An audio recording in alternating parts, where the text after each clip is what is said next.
Vale. De hecho, te lo suben en un canal que tiene de YouTube. ¿A Instagram? Ahí está. Hostia, todo heavy. No tengo yo mucha fuerza en las manos, pero bueno. Hola, ¿te puedes presentar, por favor?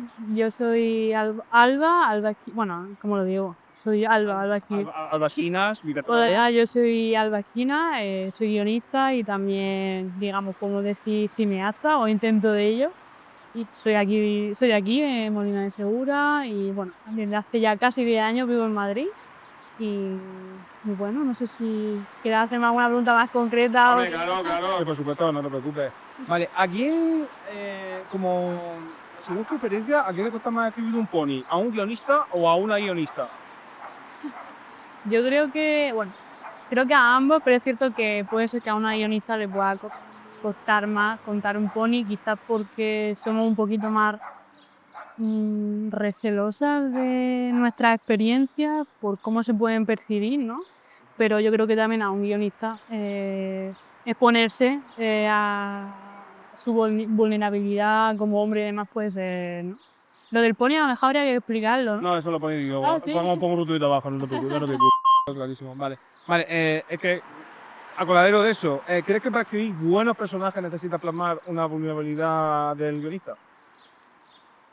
Pero que sea algo como personal, dices. Sí, claro, plasmar tu vulnerabilidad propia, personal, en un... Yo creo que para escribir buenos personajes sí que tienes como que tener un afán o una curiosidad por los demás, ¿no? Como que haya como hechos, situaciones que de alguna forma, aunque no tengan que ver con tu círculo cercano, sí que hayas podido presenciar, por ejemplo, una interacción con tu panadero toda la vida, pero no tiene por qué ser siempre personajes que estén basados en ti, pero creo que en cierto modo también está inevitablemente en esos personajes, ¿no? Están ahí tu experiencia. No sé si te respondo, pero creo que en parte sí, pero al mismo tiempo no tiene por qué estar plenamente basado en tu propia experiencia personal, sino también lo que a ti digamos, te genere curiosidad. Yo creo que para escribir buenos personajes tienes que tener curiosidad por los demás. Vale. Vale, si no acudimos a esa vulnerabilidad, ¿crees que podemos caer en un estereotipo como guionista? Es decir, si haces una cosa impersonal, ¿crees que podíamos caer en un estereotipo vanido? Pero da igual que sea personaje, da igual que que personaje sea femenino o masculino. ¿Tú crees que se da el caso? Pues sí, hilando un poco con lo que te he dicho antes, creo que si estás muy encerrada en ti misma o encerrado en ti mismo, que no digamos que no tienes como interés y curiosidad por los otros, es muy difícil que crees personajes reales, que tengan verdad.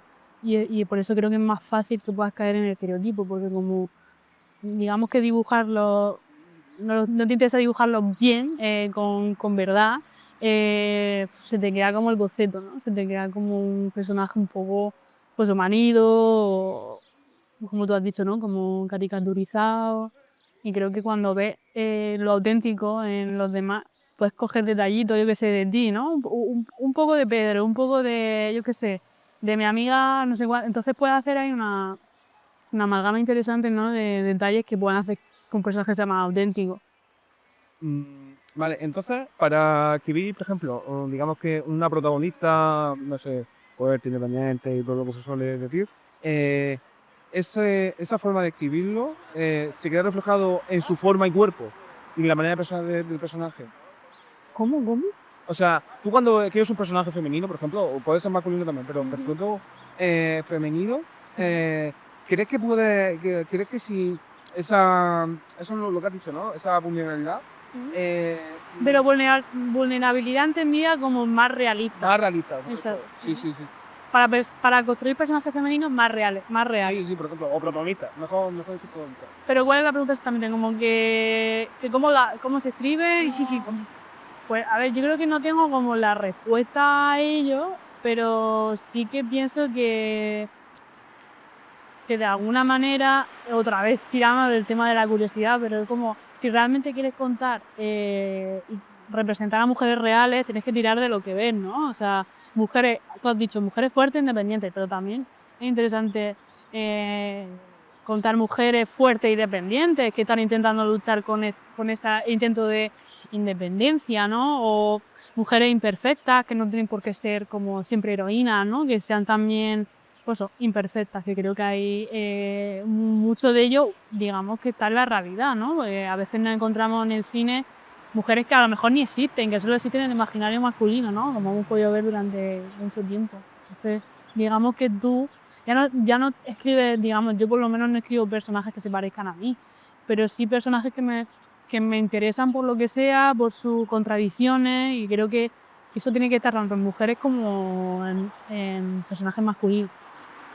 Vale, por ejemplo, claro, eso es lo que he comentado de escribir personajes que no se parezcan a mí, pero el cine autoral bebe mucho de, bueno, de los dos, pues eso es cine autoral. Pero ¿piensas que el cine autoral debería beber de cine comercial para que guste más? ¿Para que guste más? ¿O debería, bueno, o debería ir atrás de él y, bueno, decir, esto es cine natural y esto es cine comercial? ¿Puede haber una especie de sinergia entre ambos? Yo creo que sí, yo creo que puedes hacer cine con una vocación de público teniendo personajes femeninos más complejos y más interesantes. De hecho, creo que un poco digamos que la tendencia del cine así más reciente, dirigido por mujeres cineastas como Carla Simón, Celia Rico, en este caso que lo tenemos aquí en el pueblo, a Eva Libertad, por ejemplo. Sorda creo que es una película protagonizada por una mujer, en este caso una mujer sorda, y la película tiene una vocación de público, de hecho ha conectado muy bien, digamos, con la audiencia, no es una película de nicho, como podría ser más las películas, a lo mejor esa primera película de Carla Simón de verano 1993, pero es una película más de nicho, más de lo que se suele llamar de festivales. Pero bueno, ¿qué entendemos por cine autoral? Y que creo que ya es como, ¿no? O sea, parece que tiene más que ver con ese cine hecho sobre todo por hombres, hace, por eso, en los años 70, 80, por Scorsese y Coppola. Entonces, bueno, o sea, creo que es compatible hacer películas, digamos, autorales, pero con vocación de público, porque al final, ¿qué sentido tiene que tus películas no las vea nadie, no? O sea, todos queremos que nos vean, pero bueno, también hay que ser consciente de qué tipo de película estás haciendo, a cuál es como el alcance que puede tener, y bueno, creo que sí que es compatible y que creo que debe haber un diálogo en eso. ¿Piensas que, por ejemplo, en el cine natural, los personajes masculinos, por ejemplo, tienen una vocación más, bueno, con una masculinidad más positiva, son más emocionales? Eh, ¿Piensas que ese es el buen camino? ¿O no, buen camino no? Pero si hablásemos de una peli concreta, a lo mejor, por ejemplo, alguna película en la que estés pensando, porque ya ahora mismo, así de cine reciente, yo qué sé. Bueno, eh, define reciente con un personaje masculino con una actitud positiva, ¿viste? no actitud positiva, sino con más aristas, ¿no? Que a lo mejor es como un personaje masculino, digamos, de la antigua escuela, ¿no? De la masculinidad Sí, Clint Eastwood. sí, me refiero a cine reciente, ¿no? Por ejemplo, un director que creo que es sueco, noruego, no sé, Joaquín Trier, que ha hecho una película que se llama Sentimental Value, que no es una peli que a mí especialmente me haya gustado, pero creo que el personaje del padre, ¿no? Tiene otra lectura. Si esa peli se hubiese hecho hace 10 años o 20, a lo mejor la película sería totalmente diferente. En esta peli, básicamente, el padre pues, lucha con su masculinidad de no exteriorizar sus sentimientos, de no comunicarse con su hija, entonces un poco el conflicto de la película ahí. Esa película es muy probable que no se haya pensado a lo mejor hace 20 o 10 años incluso, entonces el hombre es director, o sea, digamos que él ha dirigido la peli, un hombre director, y no sé si es una masculinidad positiva, pero creo que es la masculinidad que creo que suma, ¿no? Que no hace falta que estéis siempre como muy contenidos, sino que también creo que para vosotros también es bueno que os mostráis vulnerables, ¿no? Claro, pero a colaborar de eso, ¿por qué el personaje como Walter White de Breaking Bad cae tan bien? Si precisamente por eso deberíamos odiarlo. Pero qué bien. Porque tiene una masculinidad tóxica, de estas, como de aquí mando yo, aquí tal, porque se reafirma. Pero porque se reafirma en su vulnerabilidad en cierto modo, ¿no? Porque le acaban de diagnosticar un cáncer. Para quien no haya visto la serie, esto tampoco es un spoiler, porque eso creo que está en el primero o segundo episodio, y ya le están mostrando algo muy humano, que nos podría pasar a cualquiera o vivirlo muy de cerca. Y creo que por mostrar esa vulnerabilidad, esa sensación de que la muerte está presente y que no sabes cuándo te va a llegar, pero quieres que tu familia esté bien cuando tú te vayas, ¿no? Entonces, digamos que sí que a lo mejor hay pues, su rol de padre, de querer proteger y querer dar, que si a lo mejor no se hubiese mostrado a través de este diagnóstico, pues nos parecería simplemente un personaje, un villano sin gracia, pero la serie creo que ha gustado tanto por cómo está construido ese arco, ¿no? Es como un profesor de química, que podría ser el profesor de química que hemos tenido tú y yo, fijo, o sea, como que tiene esas características de las que te decía antes, ¿no?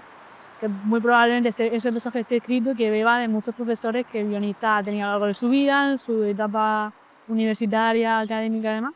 Y luego decir, bueno, pero ¿qué pasaría si cojo a mi profesor de química y le pasa esto y lo meto en el mundo de la droga, ¿no? En el narcotráfico, pues es muy interesante porque son mundos cuando hay mucho contraste y que al mismo tiempo, yo qué sé, también todo varía un poco de cómo de un buen guionista sea, porque la serie está muy bien escrita y el personaje creo que te hace que la acompañe y al mismo tiempo lo justifique. Diga, claro, es que son muy difíciles, Pedro, por eso yo no sé cómo, no sé cómo No, bueno, está bien.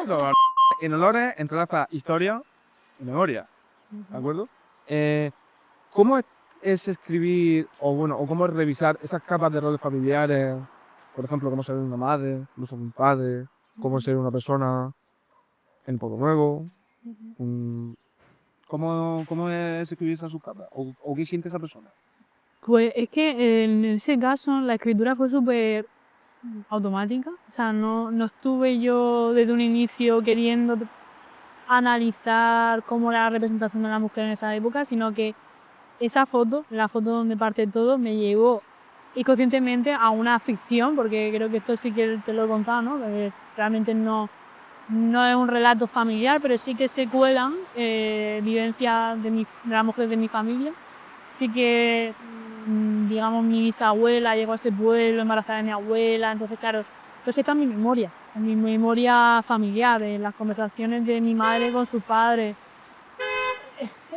donde me di cuenta de que había cosas que yo había volcado de esa memoria familiar y que al mismo tiempo hablaba de una época, porque al final es inevitable que cuando escribe esté retratando el momento social, esa época, el contexto de la mujer en ese periodo. Entonces, bueno, no sé si... No hay un diseño previo de personaje, No, pero es como tú te sientes, cómo sentirte al fue hacer algo ese proceso. súper intuitivo, una cosa muy intuitiva. Sí, de hecho es algo que quiero como seguir conservando en siguientes trabajos, como tener ese margen de libertad y de experimentar un poco, ¿no? Como no ponerse tantos frentes porque creo que a veces te coarta y te limita.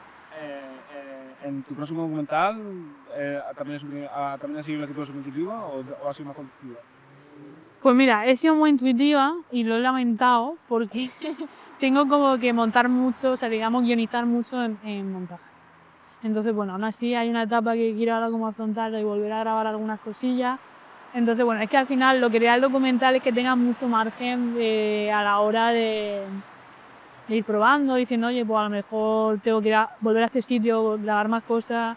No tanto como en la ficción, que es todo muchísimo más canónico, pero bueno, no tiene por qué, también hay formas de trabajar y aproximarse a esos formatos. ¿Cómo va? Consejo para guionistas, los guionistas que pretendan hacer un corto autoral y que tenga, bueno, y que digan, he hecho un buen trabajo. Yo sobre todo diría que se lo pasen bien, que disfruten, pero también que hagan caso a su intuición, porque eso es lo que a mí me sirvió. O sea, sobre todo cuando sentía que algo no funcionaba, me hacía caso, eso no funciona, voy a tirar por aquí. Y también lo que te decía, de pasárselo bien, me parece muy importante porque ese aspecto lúdico de juego te da pie a probar cosas nuevas. Y si no salen bien, pues se prueban otras. Pero no como ir como todo como súper cerrado, cuadriculado, porque ahí no tienes margen como para jugar ni pasártelo bien. Y para sufrir ya está la vida. Así que Sobre todo probar cosas y disfrutar y rodearte de gente que reme en la misma dirección que tú y que sea buena gente, sobre todo es muy importante. Rodearte de buena gente. Pues nada, ya está. Gracias Pedro por el espacio, que no me has dejado tiempo que te dé las gracias porque quiero dar las gracias. No sé cómo se llama en el canal ni nada. Gracias Pedro. No sé si has visto.